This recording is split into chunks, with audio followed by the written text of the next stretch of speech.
કોંગ્રેસ દ્વારા ભાવનગર જિલ્લાની તમામ વિધાનસભા ઉપર બોગસ નામ સાથે ફોર્મ નંબર 7 રજૂ કરી નામ કમી કરવાના કૃત્ય સામે ફરિયાદ કરવાની માંગ અર્થે આવેદનપત્ર પાઠવાયું। શહેર અને જિલ્લા કોંગ્રેસ દ્વારા તમામ વિધાનસભાઓ ઉપર બોગસ નામ સાથે ફોર્મ નંબર 7 રજૂ કરી નામ કમી કરવાના કૃત્ય સામે અવાજ ઉઠાવવામાં આવ્યો છે, જેના અનુસંધાને કલેક્ટર કચેરી ખાતે આવેદનપત્ર પાઠવવામાં આવવાનું હતું, જેમાં શહેર પ્રમુખ લાલભા ગોયલ અને જિલ્લા પ્રમુખ પહોંચ્યા હતા। તેની સાથોસાથ કાર્યકર્તાઓ પણ પહોંચ્યા હતા।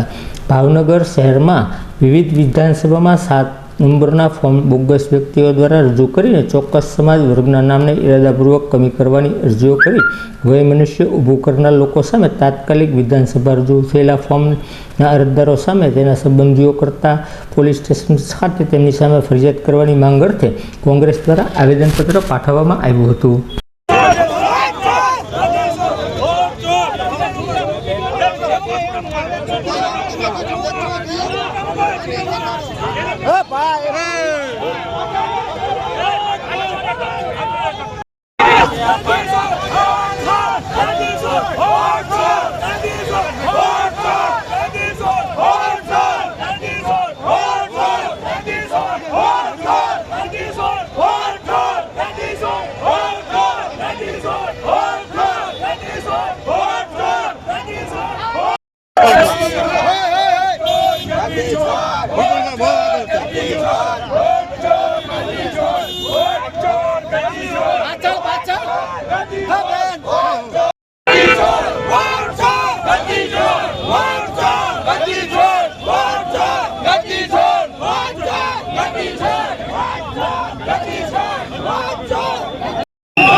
આપણે જોઈએ તો અત્યારે છેલ્લા ઘણા સમયથી એસઆઈઆરની કામગીરી ચાલી રહી છે।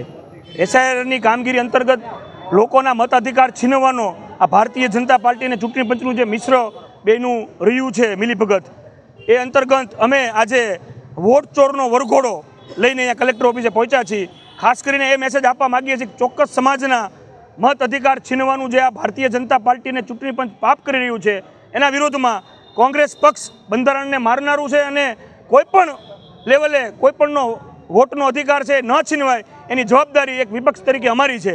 આજરોજ અમે કલેક્ટરશ્રીને કહ્યું અને અમે એવિડન્સ આપ્યા કે આ ખોટા લોકોના નામે ફોર્મ રદ કરવાનો જે પરિપત્ર આપ્યો છે, જે અરજી આપી છે, એ બહુ લાંબી છે અને સાવ ખોટી છે, વાહિયાત છે। એના ઉપર તાત્કાલિક ધોરણે લોકશાહી ઢબે ન્યાય સંહિતાને આધારે ગુનો દાખલ થવો જોઈએ અને એના ઉપર એફઆઈઆર થવી જોઈએ અને તમામે તમામ જે ખોટા ફોર્મ નંબર 7 જે જમા કરવામાં આવ્યા છે, જે બીએલઓની કામગીરી ઉપર શંકા ઊભી કરનારા છે, પોતે સરકારી માણસો જે બીએલઓએ નિષ્ઠાથી કામગીરી કરી હોય એના ઉપર આ સવાલનું એક કામ છે। એના વિરુદ્ધમાં આજે કોંગ્રેસ પક્ષે કલેક્ટરશ્રીને ચોખ્ખા શબ્દમાં કીધું, એક પણ વોટ અમે કાપવા દઈએ નહીં। અમને પણ ખ્યાલ છે કે આ ભારતીય જનતા પાર્ટીના કાર્યાલયથી જ આ બધા ફોર્મ દેવામાં આવ્યા છે અને બધાને ટાર્ગેટ દેવામાં આવ્યો છે। અમે આમાં ચૂપ નહીં રહી, કોઈ પણનો એક પણ મત અમે કપાવવા નહીં દઈ, અમારી લડાઈ ચાલુ રહેશે। નવીનતમ કાર્યક્રમ કરવામાં આવ્યો તો શું કેવો કાર્યક્રમ હતો? કાર્યક્રમમાં મેં કીધું એમ કે વોટ ચોરનો વરઘોડો, આજે તમે જુઓ કે આ વોટ ચોર જે લોકો છે એનો વરઘોડો લઈને અમે આવ્યા છીએ।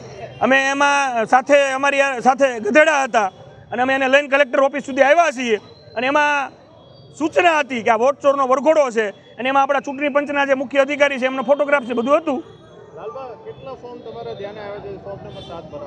આ લોકોએ બલ્કમાં ફોર્મ આપ્યા છે, સમગ્ર જિલ્લાની વાત કરો તો હજારોની સંખ્યામાં છે, પણ આવા એક પણ ફોર્મ સાચું નથી, કારણ કે જે પણ બીએલઓએ પહેલાં કામગીરી કરી છે એ બધી પરફેક્ટ કામગીરી કરેલી છે, તો એમાં શંકા ઊભી કરવાનો ક્યાં પ્રશ્ન છે? પણ મૂળ પોતાના વોટ આવી રીતે જ આ લોકો ભારતીય જનતા પાર્ટી ચૂંટણી જીતે છે। આવી દરેક પ્રકારની ચોરી કરીને, સીમાંકનની ચોરી હોય, આવી રીતે કોંગ્રેસ પ્રેરિત મતદારોની ચોરી હોય, આ કરીને જ ભારતીય જનતા પાર્ટી ચૂંટણી જીતતી હોય છે।